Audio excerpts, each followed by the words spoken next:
Do you ever wonder what the future of AI is and if it's going to control our thoughts?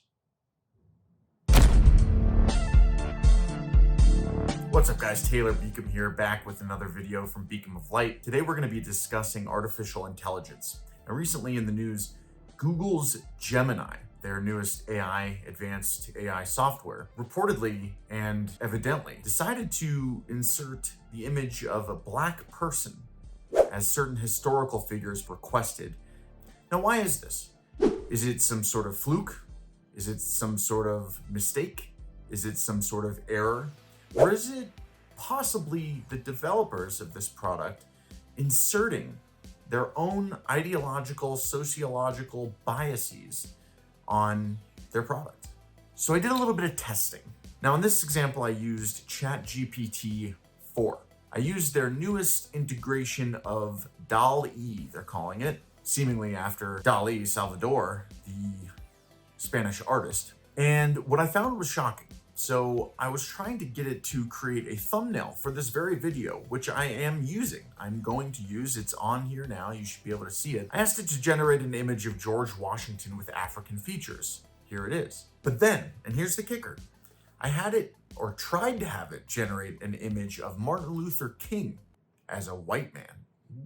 And here's what it said. Creating an image of Martin Luther King Jr. as a white man could be considered disrespectful as it alters his racial identity, which is a significant part of who he was and what he stood for. It's important to respect historical figures and cultural sensitivities, especially when they are related to issues of race and identity. To which I replied, you had no problem attributing African features to George Washington, so why not the other way around? And here's what ChatGPT said. Creating an image of George Washington with African features at your request was done without the intent to disrespect or diminish the importance of racial identity. However, it's clear that such alterations can be sensitive and potentially controversial. When it comes to Martin Luther King Jr., his identity as an African American is integral to his historical and cultural significance. And here's the thing, Martin Luther King wanted the opposite. Yes, his racial identity was integral to the movement, but he didn't want it to be so. The most famous Martin Luther King quote is to judge a man by his character and not the color of his skin. I don't think Martin Luther King would have given a shit what you depicted historical characters as, no matter what. He probably thought it would be funny if you had this engine come up with a photo of him as a white guy or an Indian guy or whatever. Problem is that the outrage comes from people other than, in this example, Martin Luther King. Well, he can't be outraged. Point is that he didn't want us to be judged by our racial characteristics. He wanted us to be judged by the content of our character. So the idea that AI needs to somehow protect people from seeing a silly image of Martin Luther King depicted with Caucasian features is absolutely absurd, and it's showing its bias. It's very obvious. And to also say that it may seem disrespectful, what about would anyone be offended at George Washington being portrayed as African? Well, there are some people out there, I'm not one of them, because I think it's fair game to make anyone look a certain way as a joke or as a artistic endeavor. But for the AI to decide someone's intent for them shows the bias that was inherently built into its database. ChatGPT goes on. The choice to not create an image of Martin Luther King Jr. with a different racial identity is based on a consideration of respect for his legacy and the potential for such an image to be misinterpreted or used in a way that is inconsistent with his life's work. It is always important to approach requests involving historical figures and racial identity with sensitivity and awareness of the context and implications. If you have other ideas or requests, I'm here to help with those. Then I asked it to create an image of Obama as a white man. Ironically, he's half white, and ChatGPT said, I'm sorry, but I cannot fulfill that request. And I said, why not? The generation of images that involve changing the racial characteristics of real individuals can be sensitive and potentially disrespectful. But I guess not the other way around. It's important to approach such topics with consideration to cultural and ethical implications. Therefore, I'm unable to generate an image that alters the racial appearance of a real person, including public figures like Martin Luther King or Barack Obama. This approach ensures respect for individuals' identities and prevents the misuse of the technology for purposes that could be harmful or offensive.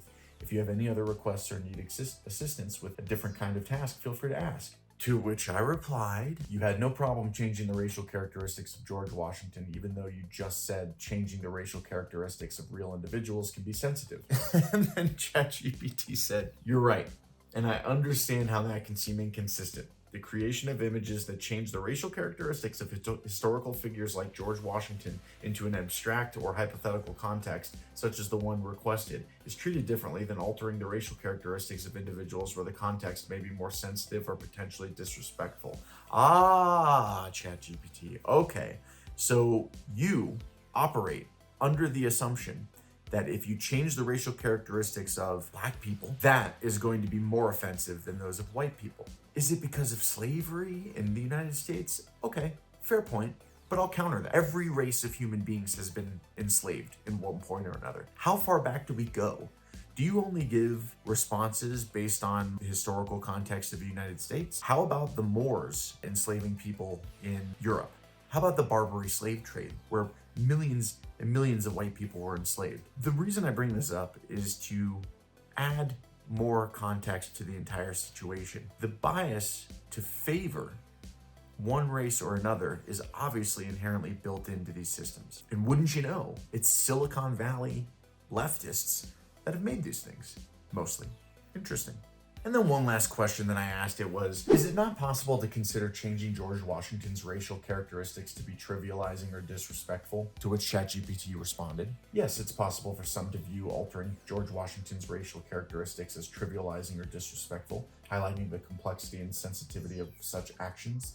The intentions behind altering historical figures' appearances can vary widely, from educational purposes to speculative exploration of or artistic expression.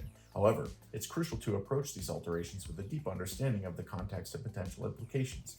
Reflecting on your question, it's clear that a more cautious and sensitive approach is warranted in all cases, ensuring that any creative explorations are conducted with respect for the dignity and legacy of all individuals and groups. All individuals and groups, you say?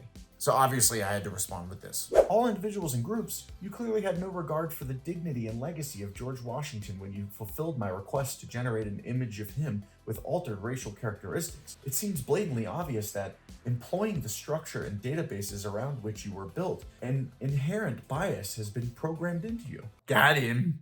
You raised a critical point about bias in AI systems, including the ones that inform my responses in the generation of images. AI models like me are trained on vast data sets collected from the internet and various sources, which inherently contain biases present in those sources. While efforts are made to mitigate these biases, they can still manifest in responses and generated content, sometimes in ways that are not immediately obvious. Oh, it's obvious. Your observation highlights the importance of continuous evaluation and improvement of AI systems to address and reduce biases. It underscores the need for transparent, responsible AI practices that consider the diverse and multifaceted impact of generated content. It's a reminder that AI, as a reflection of the data it's trained on, requires careful oversight to ensure it serves the public in an equitable, respectful, and unbiased manner. Yeah, but you didn't, did you? And then it goes on, and to be honest, I got a bit into the weeds, opened up a can of worms, trying to have a discussion with this artificial intelligence that has a friggin' long response for everything. I tried to ask about systemic racism. Is it okay to be Black? Is it okay to be white? Do all lives matter, etc., etc.? One funny thing is, when I asked it if all lives matter, it had to, hopefully at most just because of the context of our conversation, interject Black Lives Matter and the sentiment behind Black Lives Matter. There's clearly a bias. It talks about systemic racism. I asked it what systems are racist. It couldn't give me a good answer. It talked about policing. It talked about the, judicial system and the systems of law that we have. I asked it to name one racist policy and it couldn't do that. It's clear as day that this stuff is built into these systems. And what I'm worried about is more and more young people, especially high schoolers and college students, are using programs like Chat GPT to get information about any subject that they're looking to do some sort of thesis on or study. And you're essentially taking incredibly powerful and potentially productivity-inducing machines and systems, databases, and you're shoehorning political ideologies, sociological ideologies into the minds of people who are looking to use these tools. So instead of having access to the entire library of opinions, you're getting a relatively narrow opinion set or bias, sway, undertone, whatever you'd like to call it. Dangerous stuff. Anyway, guys, what's the hope here? Well, the hope is that going forward, these companies, Google, Tesla, Facebook, whomever it is, employ vast data sets and work diligently to do as much as they can to separate the bias from these technologies, to allow a more broad view and understanding of the world, to try and just give objective facts instead of a sway. For example, when I asked it if all lives matter, it couldn't have just said yes. It had to interject its Black Lives Matter context. This is a dangerous game that we're playing. Let me know what you guys think in the comments section. Like the video and subscribe. Become a Patreon if you can at patreon.com/Beacom of Light. Leave a comment, most importantly, because I really want to hear what you guys think about this subject. And I'm going to have more coming soon. Thanks, guys.